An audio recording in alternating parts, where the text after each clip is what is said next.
It's on National Highway 44, Kashmir to Kanyakumari. So നമ്മളിതിലെ നേരെ പോയി കഴിഞ്ഞാൽ കേരളത്തിലെത്തും. ഫൺ ട്രാവൽ ആൻഡ് മൂവീസിൻ്റെ ഈ എപ്പിസോഡിലേക്ക് എല്ലാവർക്കും സ്വാഗതം. നമ്മൾ കാശ്മീർ യാത്രയിലെ രണ്ടാമത്തെ ദിവസത്തിലാണ്. ഇത് നമ്മളുടെ 4ാമത്തെ എപ്പിസോഡാണ്. ഇന്ന് നമ്മൾ പോകുന്നത് നമ്മളുടെ ഏറ്റവും കുപ്രസിദ്ധമായ പഹൽഗാം എന്ന് പറയുന്ന വാലിയിലേക്കാണ്. ആ യാത്ര വളരെ നീണ്ടതാണ്. അതിനിടയ്ക്കുള്ള കാഴ്ചകളാണ് നമ്മൾ ഈ എപ്പിസോഡിൽ ഉൾക്കൊള്ളിച്ചിരിക്കുന്നത്. നമ്മളിങ്ങനെ കാശ്മീരിൽ നിന്നും കന്യാകുമാരി വരെ നീണ്ടു കിടക്കുന്ന ആ വലിയ ഹൈവേയിലൂടെ ഇങ്ങനെ സഞ്ചരിച്ചു കൊണ്ടിരിക്കുകയാണ്. കാശ്മീർ ഉണർന്നു വരുന്നു. വളരെ മനോഹരമായ പ്രകൃതി ദൃശ്യങ്ങൾ കണ്ടുകൊണ്ട് നമ്മൾ പഹൽഗാമിലേക്ക്. എല്ലാവർക്കും സ്വാഗതം.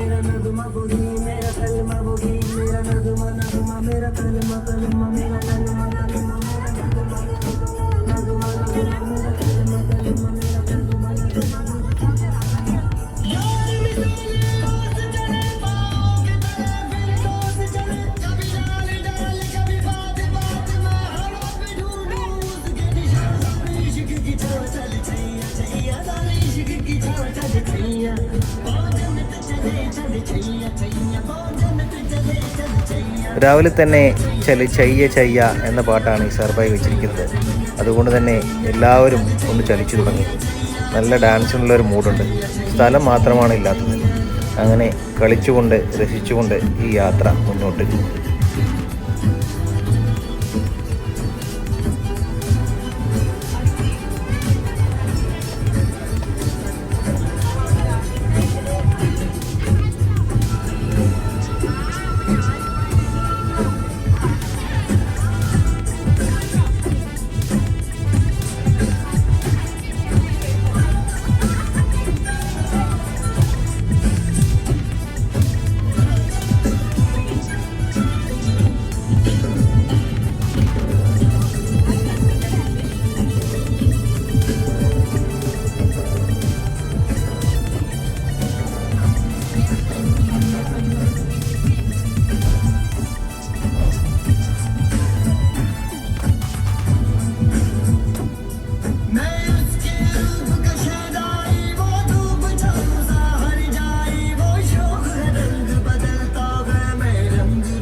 കാശ്മീരിലെ രണ്ടാമത്തെ ദിവസമാണ് ഇന്ന്.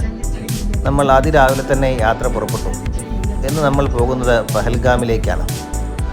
ആകാശ ദൃശ്യങ്ങളിൽ നമ്മൾ കണ്ടതുപോലെ തന്നെ റോഡിനിരുവശത്തും മഞ്ഞ പട്ടുടുത്തുകൊണ്ട് കണ്ണെത്താ ദൂരത്തോളം പരന്നു കിടക്കുകയാണ് കടുകുപാടങ്ങൾ. വളരെ മനോഹരമായ ഈ കടുകുപാടങ്ങളെ കീറി മുറിച്ചുകൊണ്ടാണ് നമ്മളുടെ ഹൈവേ കടന്നു പോകുന്നത്. ഈ ഹൈവേ കാശ്മീരിൽ നിന്നും കന്യാകുമാരി വരെ നീണ്ടു കിടക്കുന്നതാണ് എന്നാണ് നിസാർ ഭായ് നേരത്തെ പറഞ്ഞത്. ആ ദൃശ്യങ്ങൾ ആസ്വദിച്ചുകൊണ്ട് ഞങ്ങൾ ആരെയും കാത്തു നിൽക്കാതെ ഹൈവേയിലൂടെ ചീറിപ്പാഞ്ഞുകൊണ്ടിരുന്നു, പഹൽഗാമിനെ ലക്ഷ്യമാക്കിക്കൊണ്ട്. എന്ന് ചിന്തിക്കുമ്പോൾ വലിയൊരു ഉൾക്കിടിലമാണ് തോന്നുന്നത്. നമ്മൾ എങ്ങോട്ടാണ് യാത്ര പോയത്? പഹൽഗാമിലുള്ള ആ ഏറ്റവും ക്രൂരമായ സംഭവങ്ങൾക്ക് ഒരു 1-2 ആഴ്ചകൾക്ക് മുൻപാണ് ഞങ്ങളവിടെ സന്ദർശിച്ചു പോരുന്നത്. കൃത്യമായി പറഞ്ഞാൽ ഏപ്രിൽ മാസം 8-ാം തീയതി.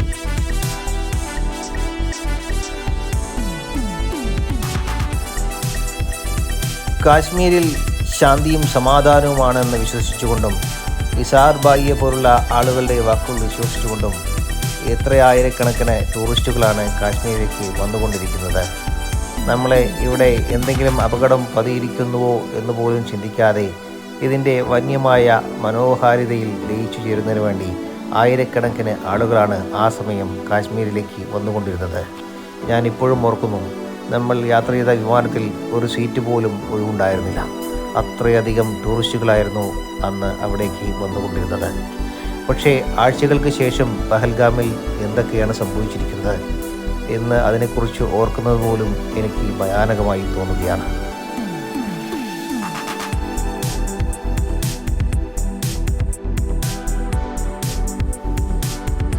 ഈ ഹൈവേ 4 വരിപ്പാതയാണ്. അപ്പോൾ ഞാൻ നമ്മളുടെ നാട്ടിൽ നടന്നുകൊണ്ടിരിക്കുന്ന ഈ 4 വരിപ്പാതയെക്കുറിച്ച് ആലോചിക്കുകയുണ്ടായി. ഇവിടെയൊക്കെ എന്നേ ഇത്തരത്തിലുള്ള പാതകൾ നിലനിൽക്കുന്നു.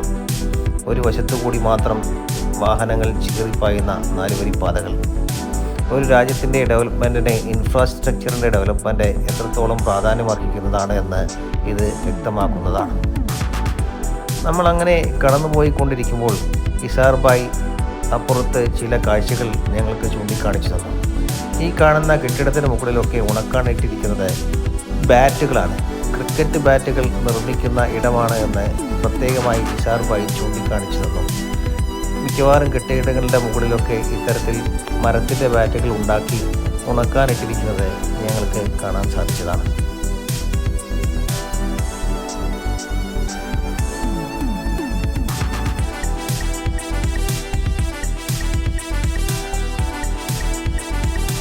ഇവിടെയുള്ള റോഡുകൾ നല്ലതാണ് എന്ന് പറയുന്നതിനോടൊപ്പം തന്നെ എനിക്ക് കാണാൻ സാധിച്ചത് ഇരുവശത്തും അത്ര വലിയ കെട്ടിടങ്ങളൊന്നും ഇല്ല എന്നുള്ളതാണ്. ഉള്ള കെട്ടിടങ്ങളെല്ലാം ചെറിയവയോ 1-2 നിലകൾ മാത്രമുള്ളതും ആയിട്ടാണ് കാണാൻ സാധിച്ചത്. ഇപ്പോൾ നമ്മൾ സഞ്ചരിച്ചു കൊണ്ടിരിക്കുന്നത് ഒരു റൺവേയിലൂടെയാണ്. ഈ റൺവേ ഈ ഹൈവേയുടെ ഭാഗമാണ്. നമ്മുടെ എയർഫോഴ്സിന് അത്യാവശ്യ സന്ദർഭങ്ങളിൽ ഉപയോഗിക്കുന്നതിന് വേണ്ടി ഉണ്ടാക്കിയിട്ടുള്ളതാണ് ഈ റൺവേ. കാശ്മീരിൻ്റെ പ്രാധാന്യം കണക്കിലെടുത്തുകൊണ്ടാണ് ഈ റൺവേ ഈ ഹൈവേയുടെ ഭാഗമായി നിർമ്മിച്ചിരിക്കുന്നത്. 6 കിലോമീറ്ററോളം നീളത്തിൽ കിടക്കുന്ന ഈ ഹൈവേയിൽ എപ്പോൾ വേണമെങ്കിലും ഇന്ത്യൻ എയർഫോഴ്സിന് അവരുടെ വിമാനങ്ങൾ ഇറക്കാൻ സാധിക്കും. അങ്ങനെ പോയിക്കൊണ്ടിരിക്കെ ഞങ്ങൾ കടുകുപാടങ്ങളുടെ അരികിലായിട്ട് ഒന്ന് നിർത്തുകയുണ്ടായി. ഈ മനോഹരമായ കടുകുപാടങ്ങളെ നമ്മൾക്ക് എങ്ങനെ കണ്ടിൽ നിന്ന് നടിക്കാനാകും? ഞങ്ങളെല്ലാവരും കടുകുപാടങ്ങളിലേക്ക് ഇറങ്ങി. ഞങ്ങളുടെ ഭാഗ്യത്തിന് അതിൻ്റെ ഉടമസ്ഥരാരും തന്നെ അവിടെ ഉണ്ടായിരുന്നില്ല. ആ പാടത്തേക്ക് ഇറങ്ങുകയും അതിൻ്റെ ചില ഭാഗങ്ങളൊക്കെ അങ്ങിങ്ങായി ചവിട്ടി മെതിക്കുകയും ഞങ്ങൾ ചെയ്തിരുന്നു. അപ്പോഴത്തെ ആവേശത്തിൽ സംഭവിച്ച ഒരു അവിവേകം. ഉടമസ്ഥരെ, നിങ്ങൾ ഈ മലയാളികളോട് ക്ഷമിക്കുക.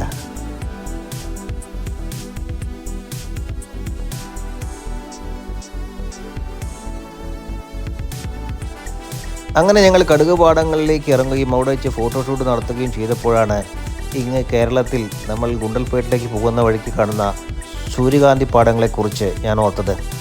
അവിടെയുള്ള ഗ്രാമീണർ ആ സൂര്യകാന്തി പാടത്തിലേക്ക് ഒരാൾക്ക് 30 മുതൽ 50 രൂപ വരെ വെച്ച് ഫീസ് വാങ്ങിക്കൊണ്ടാണ് എൻട്രി അനുവദിച്ചിരുന്നത്. അവർ തങ്ങളുടെ സൂര്യകാന്തി പാടത്തെ മറ്റൊരു തരത്തിൽ വിൽപ്പന നടത്തുകയാണ് അവിടെ ചെയ്തുകൊണ്ടിരുന്നത്. ഓരോ രാജ്യത്തും ഓരോ ആളുകൾക്കും ഓരോ രീതികൾ, അല്ലാതെ മറ്റെന്തു പറയാൻ.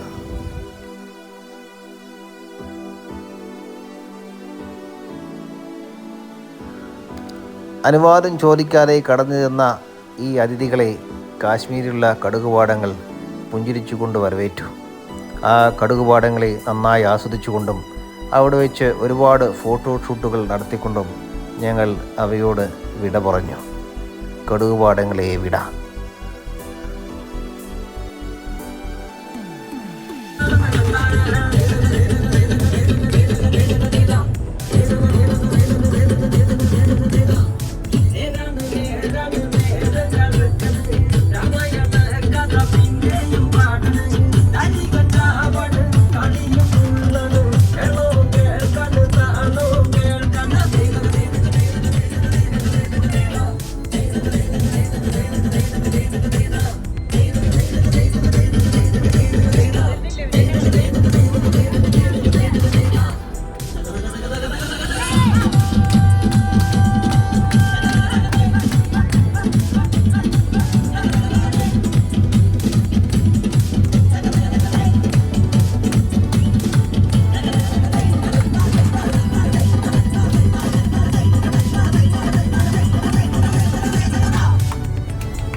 അങ്ങനെ കൊച്ചു കൊച്ചു സന്തോഷങ്ങളും പാട്ടും കളികളുമൊക്കെയായി യാത്ര തുടർന്നുകൊണ്ടിരുന്നു.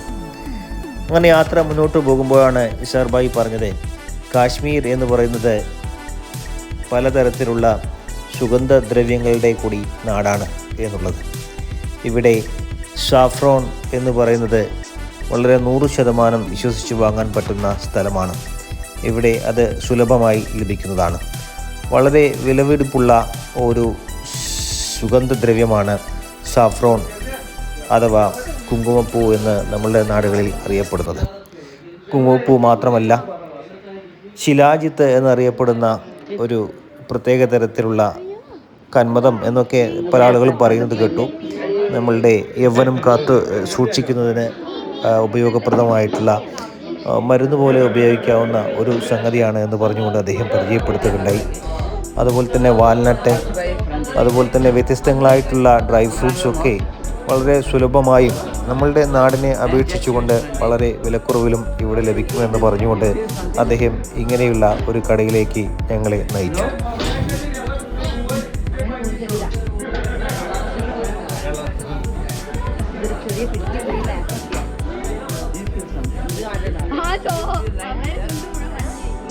പലതരത്തിലുള്ള സുഗന്ധദ്രവ്യങ്ങൾ, അതുപോലെ തന്നെ വ്യത്യസ്തങ്ങളായിട്ടുള്ള ഡ്രൈ ഫ്രൂട്ട്സുകൾ, നമ്മൾ കണ്ടതും കാണാത്തതുമായിട്ടുള്ള പലതരത്തിലുള്ള സൗന്ദര്യവർദ്ധക വസ്തുക്കൾ, അവയെല്ലാം അവിടെ വിൽപ്പനയ്ക്ക് വെച്ചിരുന്നു.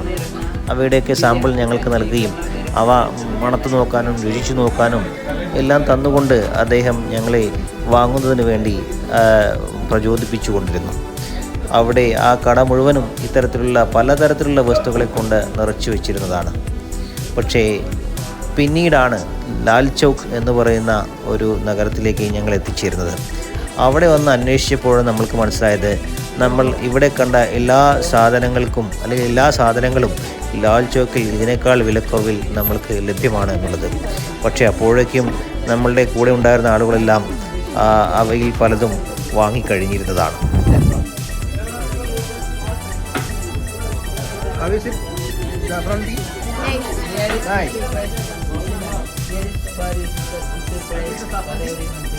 Saffron tea.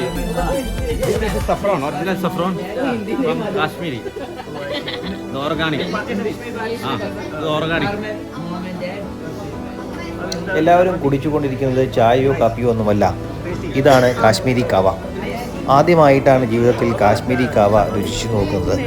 വളരെയധികം ടേസ്റ്റി ആയിട്ടുള്ള ഒരു പാനീയമാണത്. പ്രത്യേക തരത്തിൽ ഉണ്ടാക്കിയെടുക്കുന്നതാണിത്.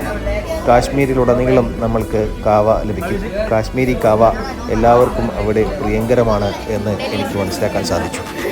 പ്രത്യേക തരത്തിലുള്ള ഒരു കൂട്ടാണ് അതിനുള്ളത്. അതിൽ തന്നെ ബദാം ചെറിയ രീതിയിൽ പൊടിച്ചിട്ടുകൊണ്ട് അവ കഴിക്കുമ്പോൾ ഒരു പ്രത്യേക രുചിയാണ് അതിന് ലഭിക്കുക. ഞാൻ അന്വേഷിച്ചപ്പോൾ അവ ഓൺലൈൻ സൈറ്റുകളിലടക്കം ലഭ്യമാണ് എന്നും എനിക്കറിയാൻ സാധിച്ചാണ്. നിങ്ങൾക്ക് വേണമെങ്കിൽ കാവ കാശ്മീർ വരെ പോകാതെ തന്നെ ആമസോണിൽ നിന്നോ ഫ്ലിപ്കാർട്ടിൽ നിന്നോ വാങ്ങിക്കാൻ സാധിക്കുന്നതാണ്. Minu ada Gauri. Untuk apa lu mau എടുത്ത്? ഇത് വേഗം കുടിച്ചു.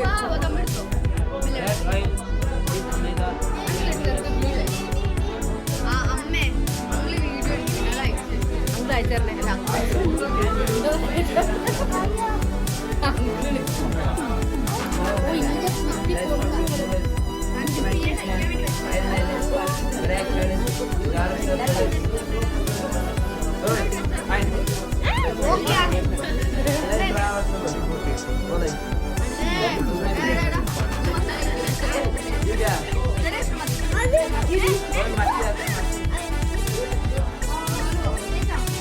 What is it? That is restaurant, sir. That is saffron. Yeah. Saffron serum. That is good for pigmentation, fine liners, blackheads, dark circles. Dark circles. Face serum. Saffron serum. Yes.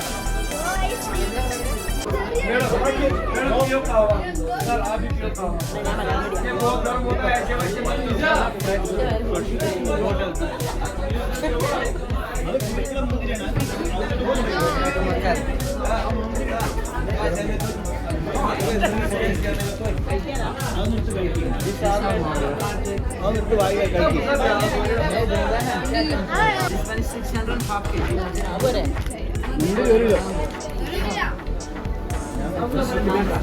This is 1 kg. This contains 100%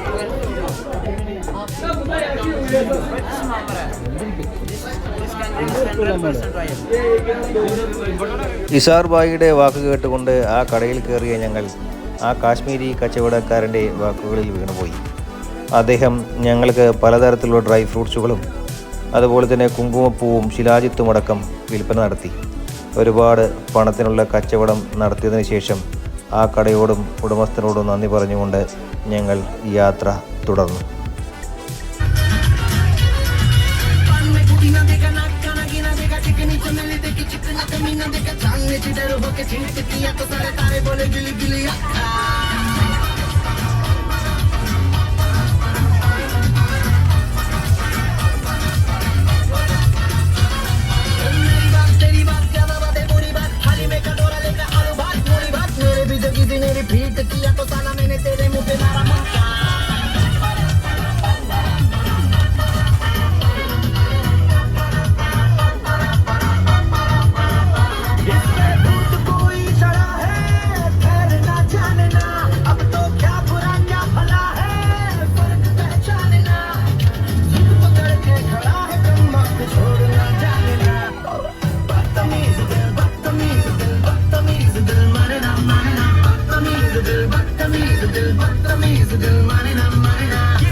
അങ്ങനെ ചെറിയ പാട്ടും ഡാൻസും ഒക്കെയായി യാത്ര മുന്നോട്ട് പോയിക്കൊണ്ടിരിക്കുകയാണ്. വീണ്ടും ചെറിയ ചെറിയ കടുകുപാടങ്ങൾ പ്രത്യക്ഷപ്പെട്ടു തുടങ്ങി. പക്ഷേ അതിനിടയ്ക്ക് പ്രകൃതി ചെറിയ രൂപത്തിൽ മാറി വരുന്നതായി എനിക്ക് തോന്നി. അങ്ങ് കണ്ണെത്താ ദൂരത്തോളം പരന്നു കിടക്കുന്ന ആ കടുകുപാടങ്ങൾക്ക് അപ്പുറത്ത് ചെറിയ ചെറിയ കുറ്റിച്ചെടികളെപ്പോലെ ഒരു വൃക്ഷം കാണായി വന്നു. എന്താണത്? അന്വേഷിച്ചപ്പോഴാണ് മനസ്സിലായത്, അതാണ് നമ്മുടെ ആപ്പിൾ തോട്ടങ്ങൾ. ആപ്പിൾ തോട്ടങ്ങൾ ധാരാളം ഉണ്ടത്രേ കാശ്മീരിൽ. സീസണിൽ ആപ്പിളിന് 40 കിലോ വരെ താഴും വില. അതിൽ താഴെയും ഒന്നിച്ചെടുക്കുകയാണെങ്കിൽ കിട്ടുമായിരിക്കാം. അപ്പോൾ നമ്മളുടെ അവിടെയുള്ള വില ഞങ്ങൾ ഇസാർ ബായുമായി പറഞ്ഞു. 250 മുതൽ 300-ലേറെ രൂപ 1 കിലോയ്ക്ക് ആപ്പിളിന് നമ്മുടെ നാട്ടിലുണ്ട്. അങ്ങനെയാണെങ്കിൽ നമ്മൾക്ക് ആപ്പിളിൻ്റെ ഒരു ബിസിനസ് തുടങ്ങിയാലോ? ഇസാർ ബായി ചിരിച്ചു. പഹൽഗാമിലേക്ക് പോകുന്ന വഴിക്ക് ഇത്തരത്തിലുള്ള ധാരാളം ആപ്പിൾ തോട്ടങ്ങളുണ്ട് എന്ന് ഇസാർ ബായി പറയുകയുണ്ടായി. അങ്ങനെയാണെങ്കിൽ ആപ്പിൾ തോട്ടത്തിൽ പഹൽഗാമിലേക്ക് പോകുന്ന സമയത്തോ അല്ലെങ്കിൽ പോരുന്ന സമയത്തോ നമ്മൾക്ക് ഇറങ്ങാമെന്നും അദ്ദേഹം പറഞ്ഞു. പോകുന്ന വഴി തന്നെ നമ്മൾക്ക് ഇറങ്ങിയിട്ട് പോകാം എന്ന് ഞങ്ങൾ തീരുമാനിച്ചു. കാരണം സമയം ഉച്ചയോടടുത്തിരുന്നു. ഈ കാണുന്നതാണ് ആപ്പിൾ തോട്ടങ്ങൾ. ഇങ്ങനെയുള്ള ധാരാളമായ ആപ്പിൾ തോട്ടങ്ങൾ ഈ വഴിയരികിൽ ഞങ്ങൾ കാണുകയുണ്ടായി. ചില വീടുകളോട് ചേർന്ന് അതിൻ്റെ ചുറ്റും ഇത്തരത്തിലുള്ള ആപ്പിൾ മരങ്ങൾ പൂവിട്ട് നിൽക്കുന്നതായും കാണാൻ സാധിച്ചു.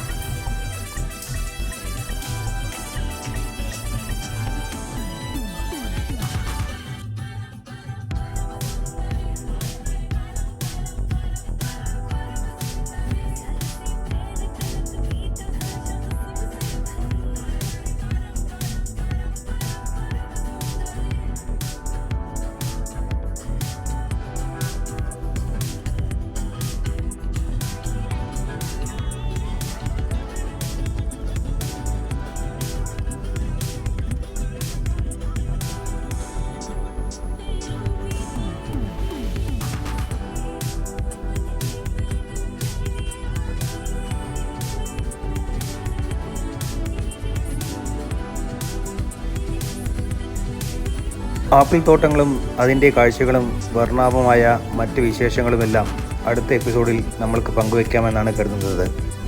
അതിൽ തന്നെ പഹൽഗാമിൻ്റെ വിശേഷങ്ങളും നമ്മൾക്ക് പങ്കുവയ്ക്കാൻ സാധിക്കുമെന്ന് കരുതുന്നു. എല്ലാവർക്കും അതുവരേക്കും നമസ്കാരം.